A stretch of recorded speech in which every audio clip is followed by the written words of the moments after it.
like you lost another one.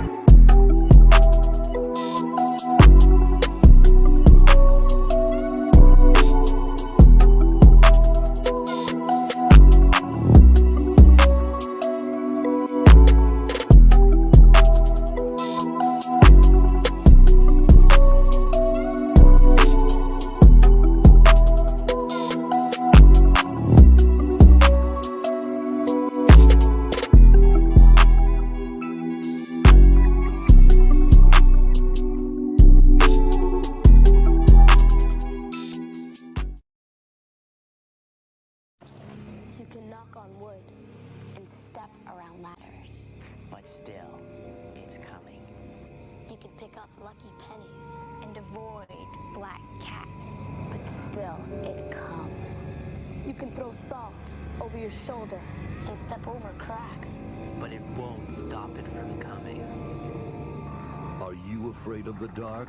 Tonight, only on Snick. Don't say we didn't warn you. Good evening, good evening, good evening. Welcome to Childhood Rewinds with the usual suspects. Snick. Snick How's Jr. everybody? How's everybody today? I'm tired. I'm excited.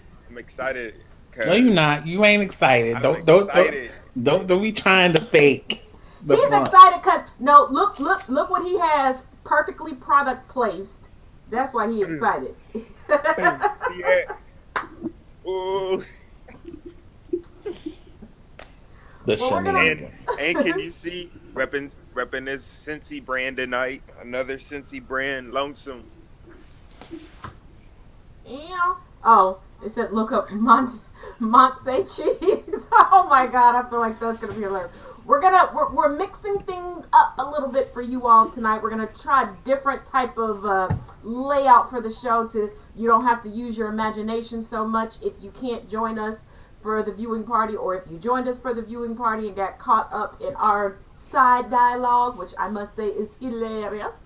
If I may say so myself. But we're gonna give you a brief recap. Please remember, we're taking the full show and condensing it into just a few moments, and then we're gonna get into it. All right? So let's do this. Marco was having a tough time. His father recently died, and his mother worked all the time. To help make ends meet, Todd went to apply for a part-time job he read about in the paper. It sounded like fun, but if he'd only known what he was stepping into, Todd might never have answered that ad. I'm answering the ad about a magician's assistant. Never mind. But I'm a quick learner. Magic is not a subject to be learned, it's a skill to be acquired. And you acquire it by keeping your mouth shut and your eyes open. Does that mean I have the job? Perhaps. We'll have to see how you work. But touch another magician's wand. That's a magic wand? Yes. For thousands of years, dead-eyed sorcerers use wands like this to draw power from the earth. Magical rule number 1. Never, ever touch another magician's wand unless he hands it to you. Like this. The funny thing was, the more mistakes Todd made, the more determined he became to prove himself to the old magician. The magic word, Shandu can do. Magical rule number 3. The cardinal rule. Never, ever get caught in your own reflection. Shandu and do.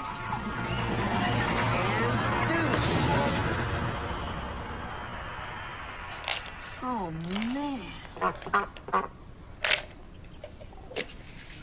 No wonder you didn't want me to touch it. It's really magic. 5 minutes before I leave work, I get a new project dumped in my lap. 40 storyboard frames. 2 tomorrow.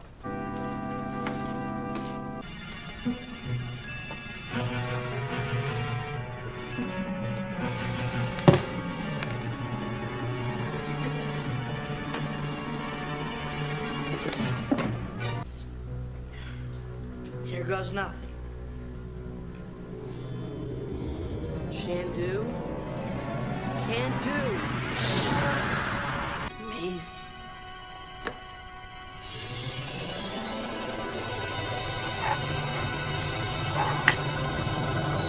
Who are you?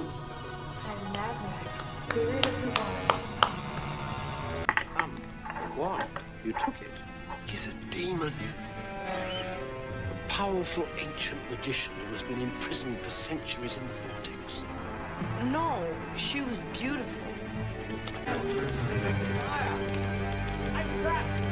Certainly am. I only needed you to use the wand one more time. Go work for you. Where's Shandu? A silly old fool. He's taken my place in the vortex.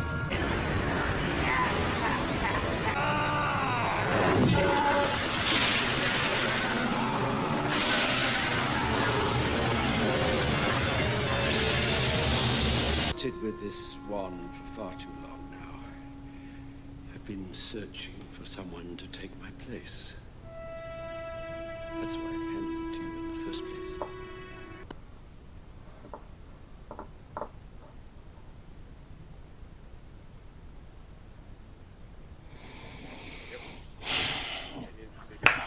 So, hold on. Let me get my notes. Hold on.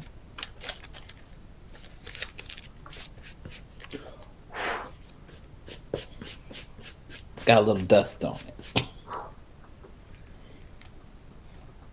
Mine too. And yes, I coordinate. Because my clothes in my car gotta coordinate. I call my car Lisa Ray. That's a little ludicrous for you. But you okay. So I'll say this. We finally have a parent have a valid reason why they're not there. And an explanation. We actually got to see them, and I know it wasn't featured, but she also she came home, cooked dinner, apologized for working late. Like, she legitimately felt bad that she had to work the hours that she had to work. But we finally got an explanation. We finally got to see an active parent. And caring. Because, I mean, she was just like, she went to go grocery shopping. I'm just like, girl, how do you do this? Oh, and she went through it because that bag straight busted on her. And she picked up everything in her hands like this, like they was her bazooms, and brought them home. And she went grocery shopping to make a special meal because she didn't know how her son got her work done for her. Because when y'all see him use this wand, the magic wand, for the second time at the house, that's what he was doing the storyboards for his mother. And she's like, I don't know how you did it. You're amazing. Oh, this is so great. I'm going to talk to you when I get home. Yay! So she was the most real parent on this show. Yes, facts. Thus far, facts. I mean, like, even in season 1, we didn't see any, we rarely saw parents. And if we did, they were leaving out the door, leaving them alone. Or pushing the kids to do some weird stuff. Because remember the one mother... Yeah, and then the one mother with the horses, she was just toxic. So, okay, so let's get into the first part of this. We have a child, at first, the first glance, we have a child being responsible. Because most of them were not. Like, at all. Yeah, and if you caught at the very beginning, he said he was going to get a job to help take the burden off his mom, to help pay for some expenses. Which I'm like, where was you at when my kids was younger? Because them bougie bastards, shit, they still look at me like I'm supposed to pay for everything. But I digress. Go on. I said the second thing... See, he did one bad thing and it just tumbled on down. He lied to get the job. Yeah, but Shandu knew that he was lying. But let's be real. Starting off in our first, second, or third jobs, which one of us didn't tweak the application of the resume just a little bit? Because I took my household chores and just gave them names because they did fit the job description of the job titles. And I got real creative because I have a set of grandparents that don't have the same last name as me, and I put them down as references. Yeah, I actually had a resume. My first job ever was actually my mom's assistant. That didn't last very long because she was a mean boss to me. Sweet to all the rest of her assistants, but for me, no. Then I started working at Toys R Us because I was a gamer, and I was like, I know one thing is electronic games, and that's where they put me. They put me in electronic games and books, so I was a rock star. Yeah, see, for me, if I didn't like something, or if I was like, I just didn't put it on the application. My first job was Pizza Hut, and my boss already knew I wasn't shit. She's known me since I was like 4 years old, so she was like, "I'm gonna just hire you, but I'm not expecting much out of you."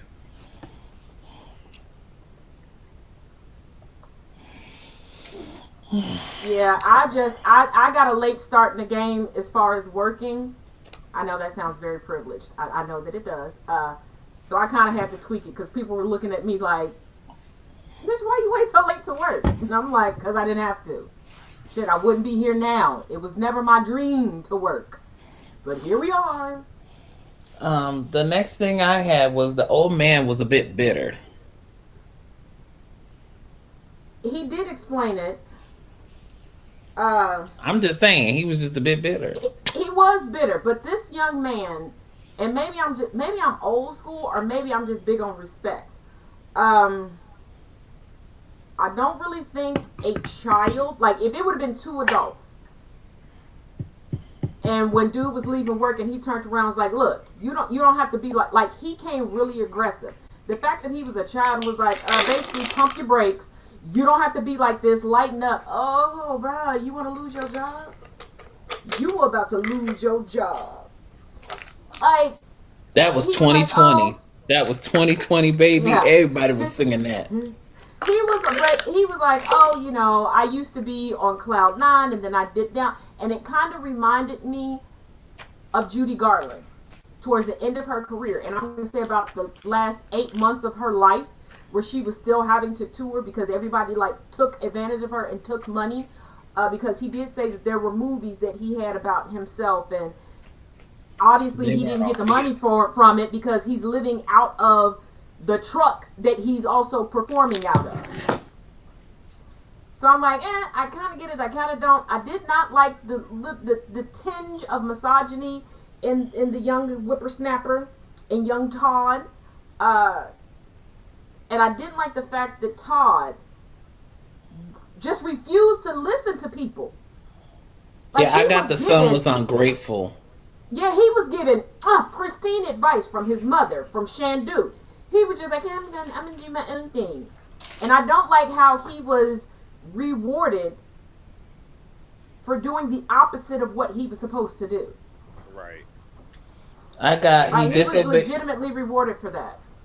Yeah, so he disobeys the rules, takes things that don't belong to him, listens to a spirit instead about how to use the wand, and he can use it as many times as he wants, instead of the living, breathing person who told him not to.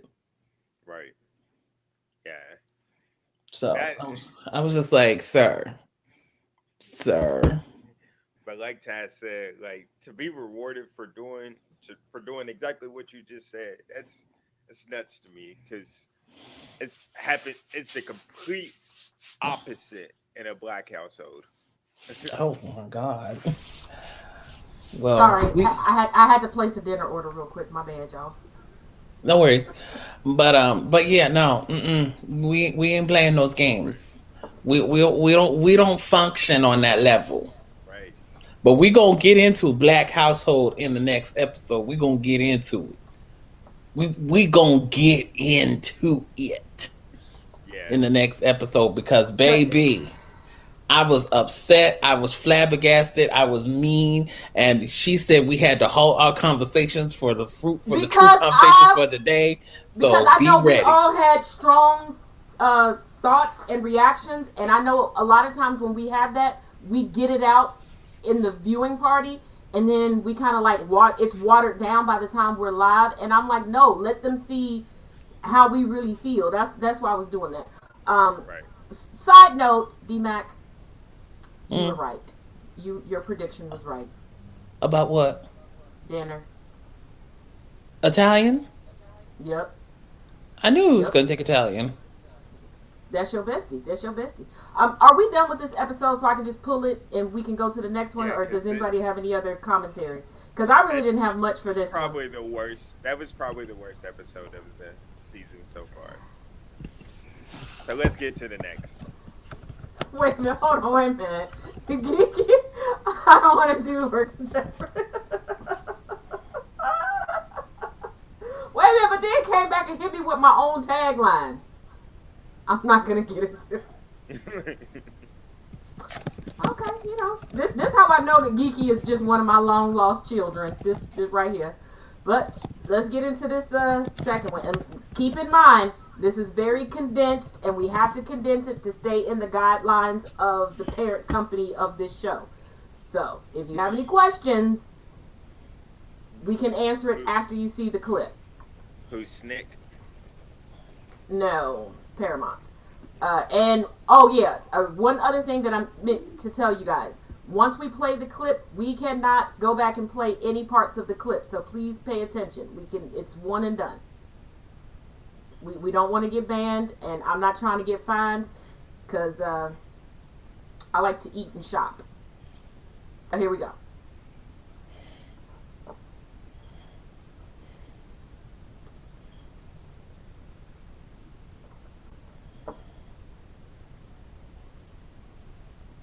I can't hear anything. Oh, my bad. Hold on.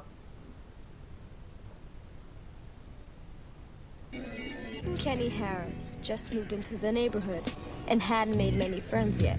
It's never easy being the new kids on the block. You'll do almost anything to fit in. But Jack and Kenny are about to find out that that's not always such a good idea. East Side. East Side? Nice neighborhood. Toughest in the city. Yeah, that's why we moved. So you guys like it here? I don't know, it's kind of a loser neighborhood. It's not. We like it a lot better here. The oxen free!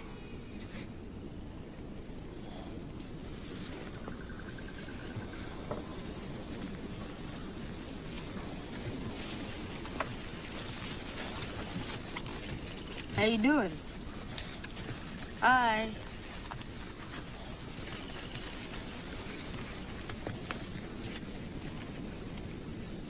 That's Ron Jacobson, Scott Walden, Laura Ayers, Mary Alice Reardon, and Sissy Vernon. Sissy? Just call me Vernon. What are they doing here? I invited them. We got enough people in the group. We don't need any more. Sure we do. The more the better. Hope you don't scare easy. What's there to be scared about? It's just a graveyard. Everyone's dead here. Well, kinda. What are you talking about? You didn't tell them the legend of Old Man Corcoran. The legend of who? Old Man Corcoran. He was the groundskeeper here. He used to dig the graves by hand. No machinery. He thought he owned the place. So he'd walk around at night, all by himself, just to make sure no one was trespassing. If he wasn't here, he'd be out in the woods by his camp, just playing his harmonica. That's not much of a legend. Oh, it gets better. They say he was crazy. They say he caught this kid stealing something from his shack. So he took an axe and cut his hand off. Wham! As you are now, so once was I. Remember in life that you must die. Yuck. Oh man, Penny, come here. You must be burying somebody soon.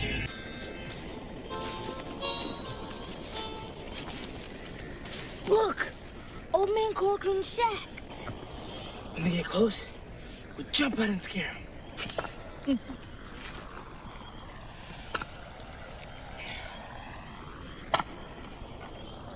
You think they brought an axe all the way out here just to play a joke on us? That's what I would do. Look, what's that? It's a harmonica. Let's get out of here. Yeah. What's the big deal about letting him in the group anyway? I'm tired of the same people all the time. We haven't had any new players since... Since I joined? And you said after me there wasn't gonna be any more. Guess you was wrong. Weird, but look what I found. Now we've got proof.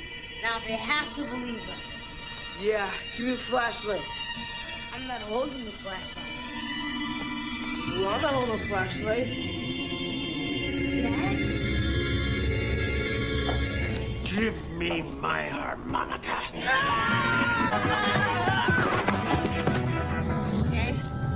Yeah. Get out of here, I was here first. Fern, shut up and listen. We saw Old Man Corcoran again. He's up there and he's after us. I stole his harmonica. I don't want you here. Did you hear what I just said? Get out of here! Make me! Come on, let's go, Jack. I don't like being in here anyway.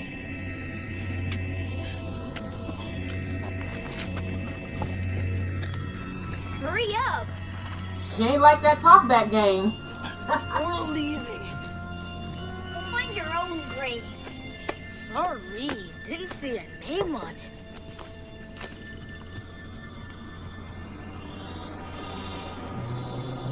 We'll look a little closer next time.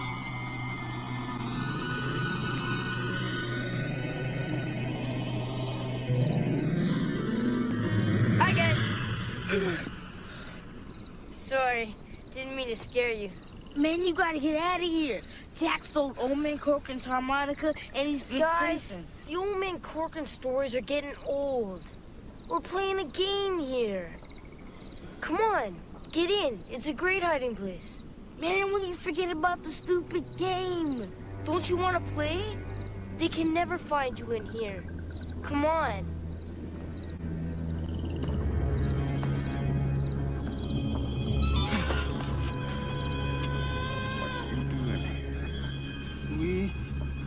We were playing hide and seek. In the graveyard. Just the two of you. No, with our friends. Snitch. Sissy Vernon, Ron Jacobson, Marcia McLean. That ain't very funny. All those kids are dead and buried. I dug the graves myself.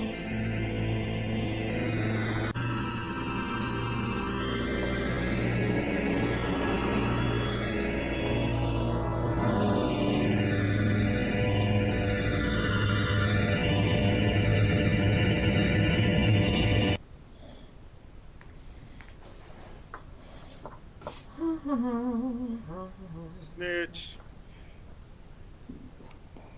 I'm not going first. I'll go first. Hold on real quick. You know what? And having to rewatch it to piece all this stuff together, when I got done rewatching this episode, I literally turned into Bruno Mars and was like, this bitch got me. Go ahead, Monty. So, to me, this was my favorite episode. Out of all of them, even though, you know, the way the black kids was portrayed, I gotta give it to the storytelling, because until the little girl said, we'll look a little closer, I didn't know the kids was dead. And that's You probably didn't catch the it first... when he was like, he told everybody to come out of hiding. First of all, the way he called everybody out, I'm like, that's old. Like, I remember my parents saying that when I was Right. younger, and my parents were like trying to play hide and seek with us. But everybody came from behind a tombstone, like one behind the other. How y'all hiding from each other? Behind tombstones. Because the person behind you can see you, and the person behind that can see you. What kind of game is this? But but all the other stories, we you can kind of catch on what was going to happen about 5 minutes in. I caught on when she was like, when he was like, everybody's dead. It's a cemetery. She's like, well, not everybody. And then she gave a classic white woman story. She told about something over here. Yeah, that's still closer to the end, though. No, that was closer. That was at the beginning. That was before she gave him the Old Man Corcoran story. Oh yeah, it was, yeah. But yeah, I didn't catch it. I was driving too, so I couldn't. But to me, this is probably the better storytelling. If they would have got the black characters correct, and I know you guys got a lot to say about that. First of all, I know that I'm an island/suburban bougie chick. I know this, and I laugh. My one brother, and D-Mac knows the brother that I'm talking about. We joke about certain younger people in our family, one of them being one of my children. They try to play this like gangster role, and it's like, bruh, you bougie, just like your mama. You grew up in the suburbs. You don't know nothing about that life. But how do you sound more proper than I do, but you just moved from the hood? And slight caveat, it wasn't included in this montage, but the reason why they moved is because their mom busted her butt and is currently in college. That's why you don't see her in this episode, but it was explained. I just couldn't get it in there. So just so people know. But I'm like, y'all sit there. What? And then the older brother wants to act like he's so tough and doesn't like the neighborhood. But then when the younger brother was like, I hate it here. I want my friends. I wish mom never brought us here. The older brother was like, pump your brakes. Mom worked too hard. Like, how you responsible and irresponsible? All that. Oh, he's a man. Never mind. And their only punishment for their mother finding out they snuck out the house was sweeping the garage. The devil is a lie. The devil is a lie. First of all, that wasn't for Slim sneaking out. It's because he ripped his pants. Yes, he didn't get punished for sneaking out. He ripped his pants. That was exactly what he said. Yeah, I know that's what he said, but we know how he ripped his pants. So that's what I'm saying. I'm just making an inference. But here's the thing. The white meat would have been shown. If you got a single mother, especially a single black mother, who's going back to school, aka college, and working a job, and done moved you to the suburbs in a nice house, because that wasn't no shabby something. They ran all the white folks, so you know her credit score had to be mwah, chef's kiss. In the great words of Bertie Mac, she'd have beat them to the white meat. And they'd have been not just cleaning the garage, cleaning the kitchen, cleaning the baseboards, mowing the lawn. These kids got nope. You ain't got no more? I do, but I need to. My chest is starting to pound because they done pissed me off. Girl, I will take up these whole 30 minutes. You better make sure you get it. No, go on. Wait a minute. You love the younger brother. He's a damn terror. You must be the younger brother, Geeky. You got to be the younger brother for you to side with that miscreant. What does he mean? Wait, Geeky, explain. What do you mean I'm too close? The older brother was the messed up one. The younger brother, he was just trying to be like his big brother. Actually, well, the younger brother was more the voice of reason, so I can understand that. Because he was like, okay, let's go. Let's do this. Let's not do this. And the older brother literally said, when he decided to go on Old Man Corcoran's house, if I die, it's on him. Bitch, what? But then, me having older siblings and younger siblings that are all male, I got that a lot from my brothers. When I would be like, don't do that. Like, mom gonna kill us. Like, dad got a soft spot for us. Like, he wants to punish us, but he wants a legacy. So he'll leave at least a handful of us alive. Mom, she don't seem like she give a fuck. She seemed like her legacy could just die with her and she'll be happy. Like, she was the epitome of fuck them kids. So I'm like, mom said don't do it. So maybe we shouldn't do it. And my brothers would be like, well, if we die, it's your fault. No, it's not my fault. I told you not to do it. And then they would be like, why you call mom? Because I need concrete evidence. And I need her to know I wasn't involved. See, that's how black kids are. You got to prove your alibi before you need the alibi. And we will fold quicker than the first 48 when they bring in the chicken and the Coca-Cola. Because fuck that shit, okay? Cops can lock you up. And cops can shoot you, which is a relatively quick death. According to what black and Jewish parents will do to you, okay? Because black parents will beat you and guilt you. Jewish parents will guilt you and verbally beat you to death. And I know this because I have some Jewish friends and we've compared notes. And I'm like, goddamn. Did they go to the same school of how to fuck them kids? Because they're like, we brought you in here because we was lonely. We ain't lonely no more. And now you a headache. We'll take you out. So here's what I got to say. And y'all better strap in. So it's not the fact that we have this dude acting like a whole ass terrorist throughout most of the episode.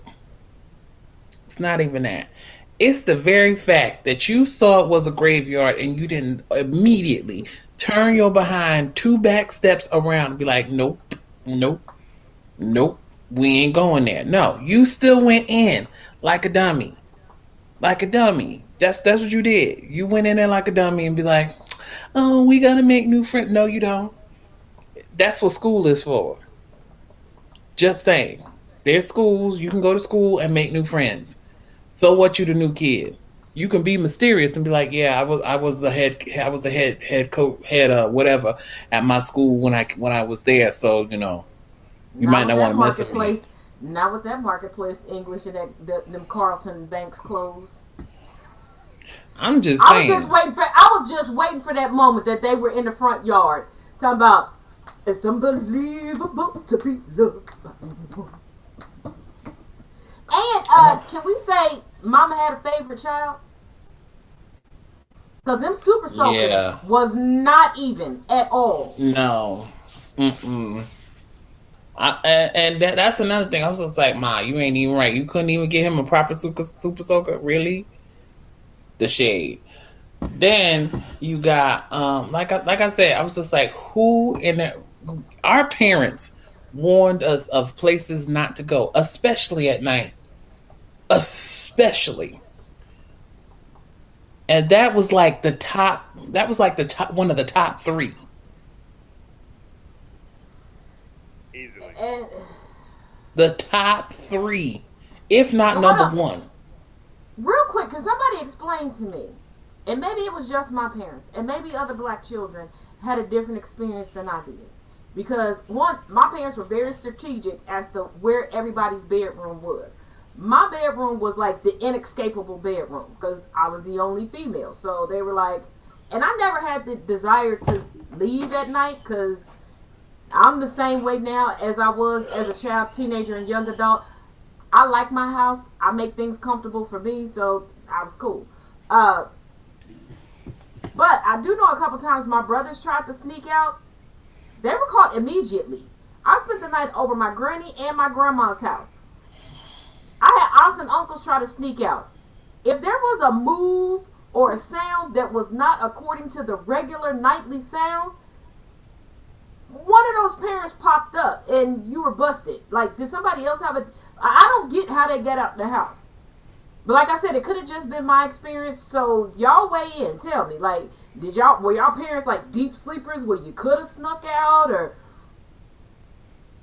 Because my dad even did a nightly rotation throughout the house.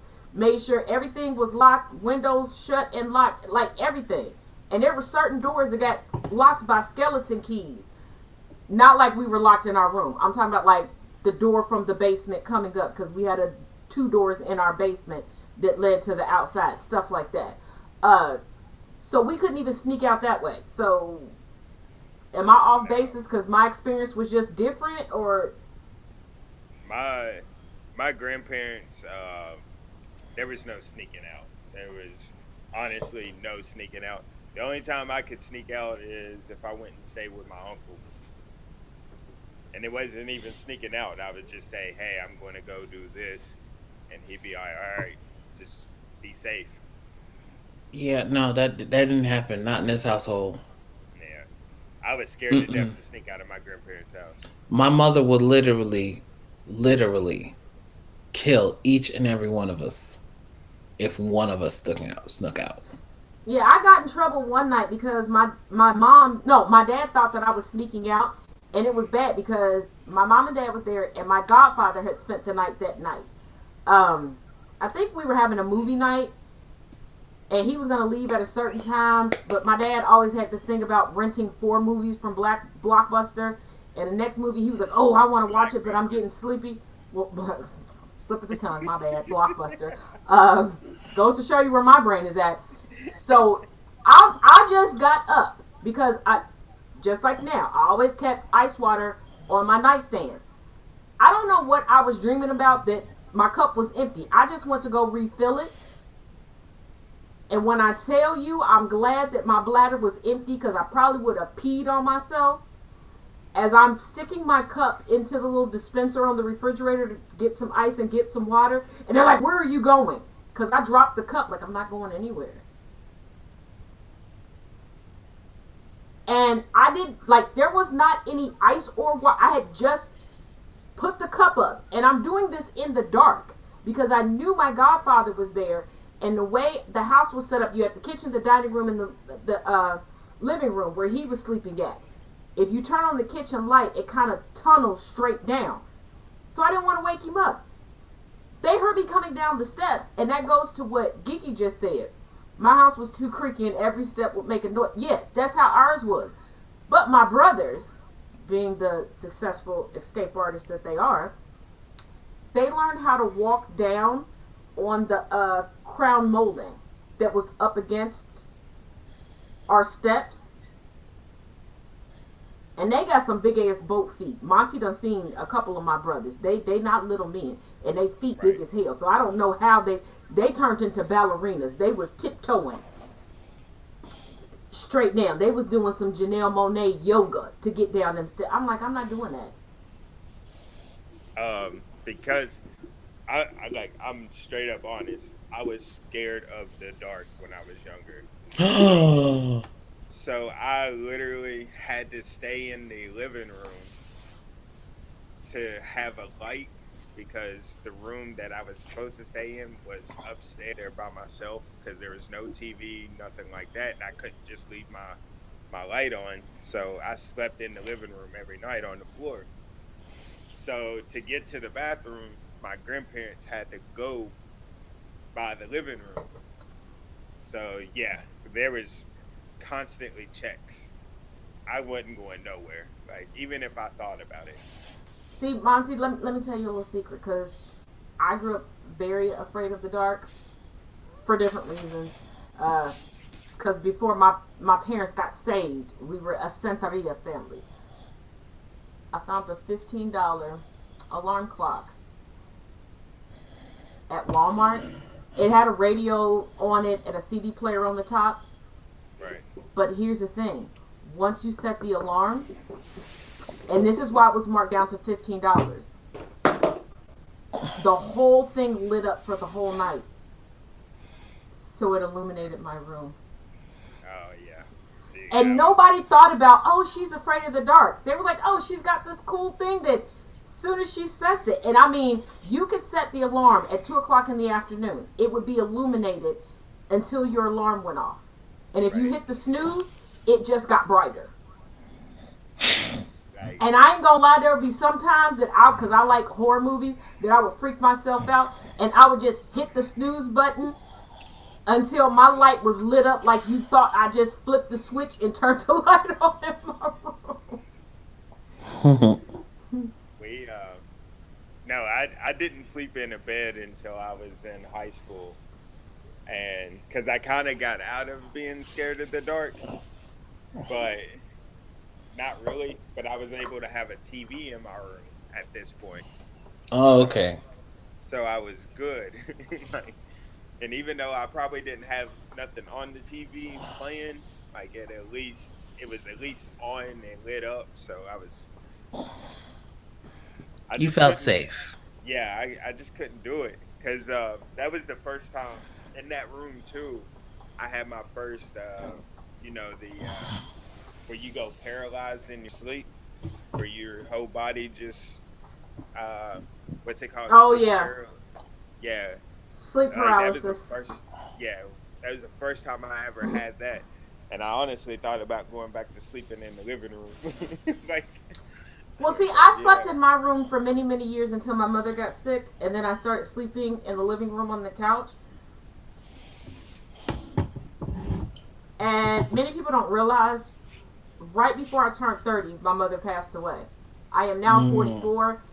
I am still to this day weaning myself off of sleeping on the couch Mm. to get in the bed. right. And do you know how weird of a conversation that is to have with someone? Especially when you're in a relationship and you all cohabitate. Like, it's not you. It's legitimately not you. And they're like, I've met your family. I see who you are.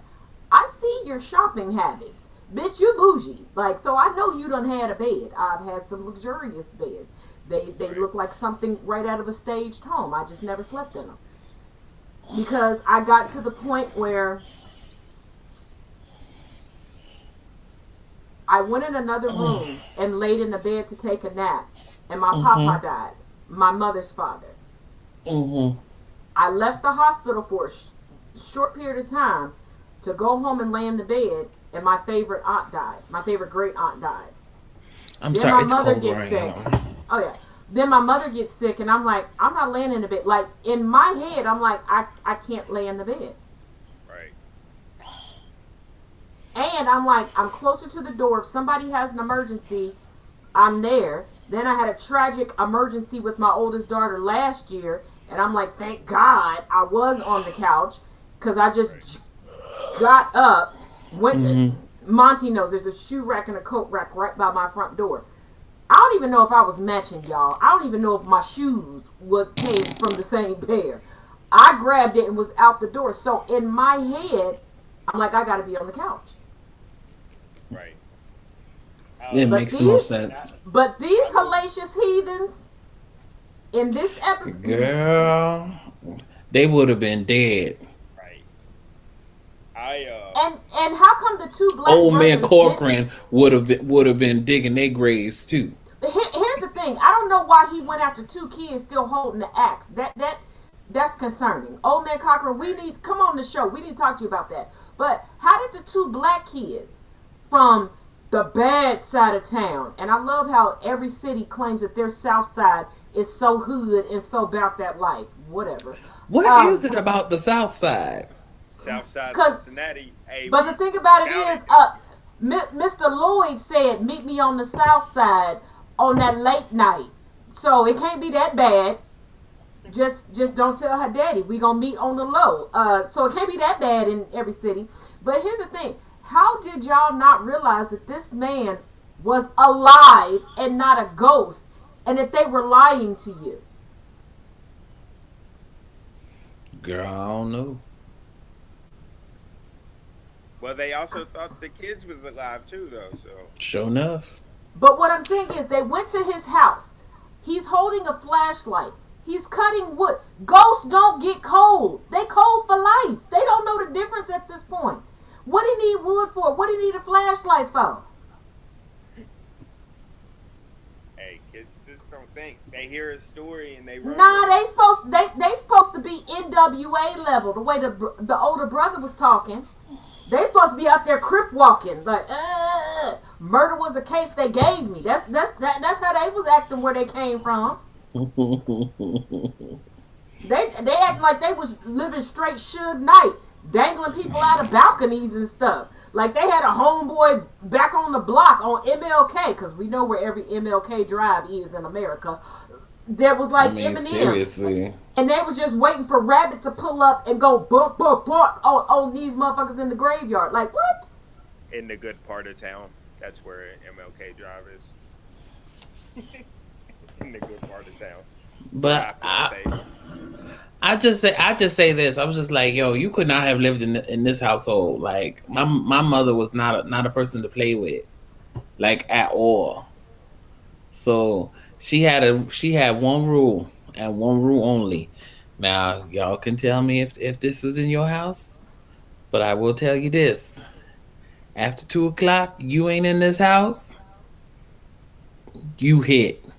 You better pack up. You better make sure that you staying wherever you were staying at. 2 a.m. or 2 o'clock? You got till 2 o'clock? No. Don't misunderstand. This is for my older brother and sister. Because again, my brother and sister are older than I am. So they got that ruling. I had to be in bed by 10. No. Let me explain something to you. Even as an adult, because I've said this before, I'm going to say it again. I never wanted to move out of my parents' house, okay? I was truly a Toys R Us kid. I don't want to grow up. Like, I didn't want to leave. And my parents were like, okay, we can make it work. You can stay here. Even after my first divorce. And I'm like, I don't like this. I need help. I've never been a parent by myself. My parents were like, come on back. We'll help you get on track. Da-da-da-da. This is your responsibility. Your girl still had a midnight curfew. And if I was in the house at midnight, my black ass better not be awake. Now, I have older brothers and I got younger brothers. The rules was as different for them than it was for me. But then, if something went wrong with them, it was weird. My parents would send me out like the bull.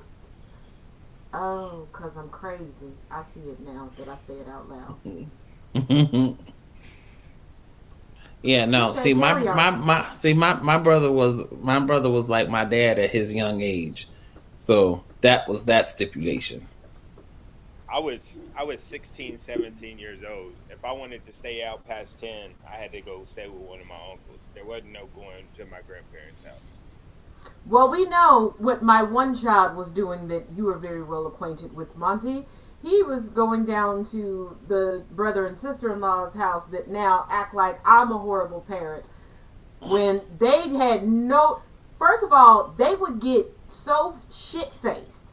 They had no idea who was coming in and out, and they had the brilliant idea to put all the teenage boys in bedrooms that they created in the basement that has 2 exit doors in it. They had no lights, no security system, no nothing. The stories I've heard from my son and my nephews, I'm like, you motherfuckers was running the Playboy Mansion in the basement. That's when I first met Anthony too. I was sitting there, I was like, he was working at his first job. Subway. Second job. Was that the second? Yeah. And he was living with your brother.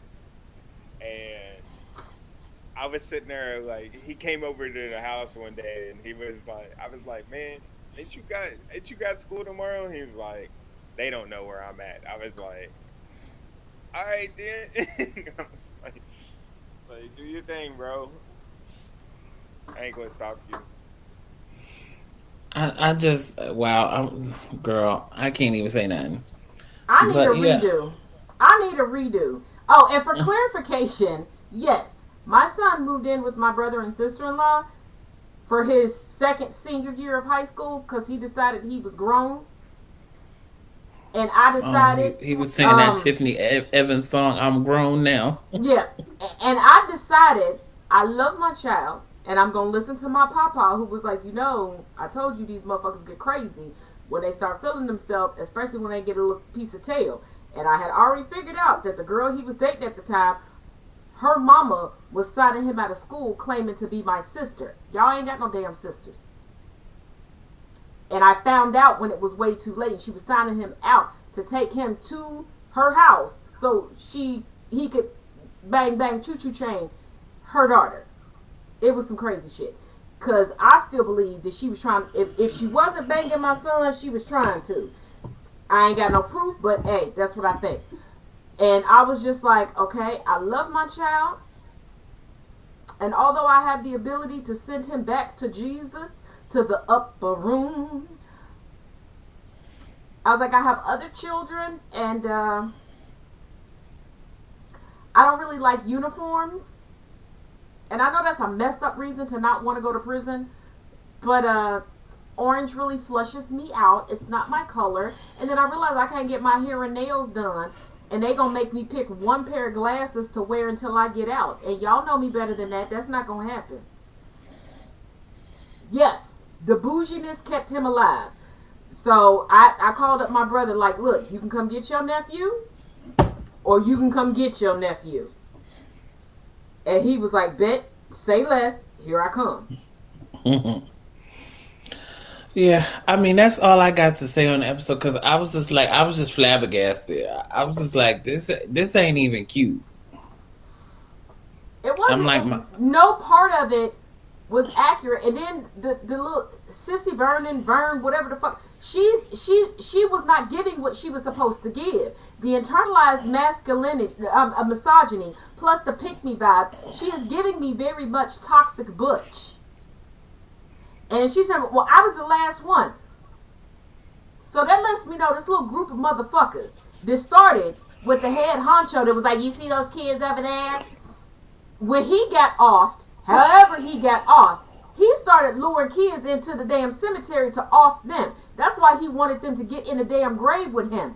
And little Miss Sassy Pants, that ain't even hit puberty yet, they're stuck in the same loophole as Miss Mamas from Interview with the Vampire, is in her feelings over a crush. Baby, I got news for you. If you would have lived a little bit longer, you'd have found out you was gay. You belong to the alphabet mafia like us. You gay Miss Mamas.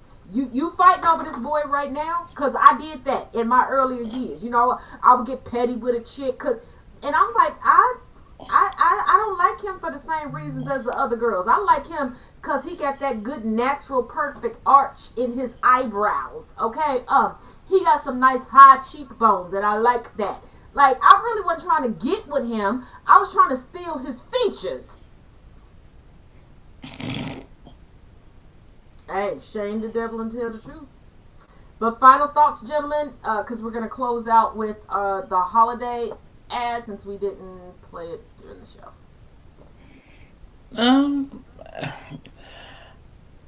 A lot better aspects for the last two videos, the last two episodes that we watched, because the previous ones were a bit lacking. Right. Absolutely. Totally agree with you on that. Yeah. Tis true. Anything to add, Monty? I just want to add Life Water. Where you at? Bing bong. Bing bong.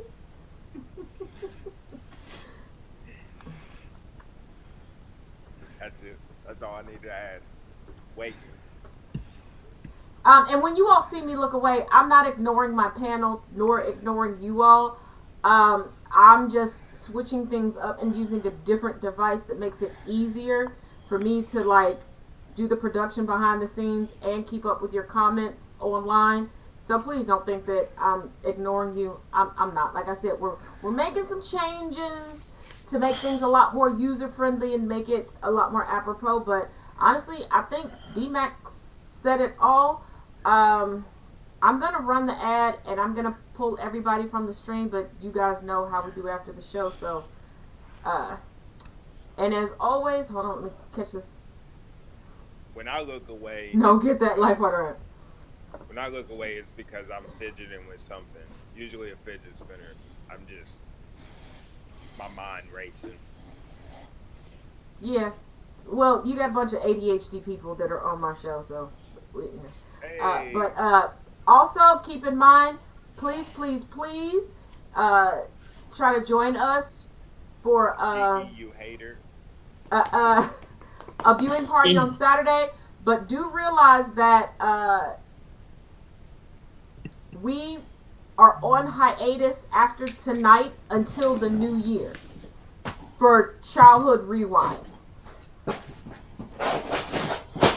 So for Childhood Rewind, let me repeat, Childhood Rewind, after tonight's show, we will be on hiatus until the new year. That has nothing to do with every other show. Also, yeah, you know what? Just go to my link tree and follow me on Instagram. I got all the updates over there. But let's run this ad. And as always, each one teach one, each one reach one.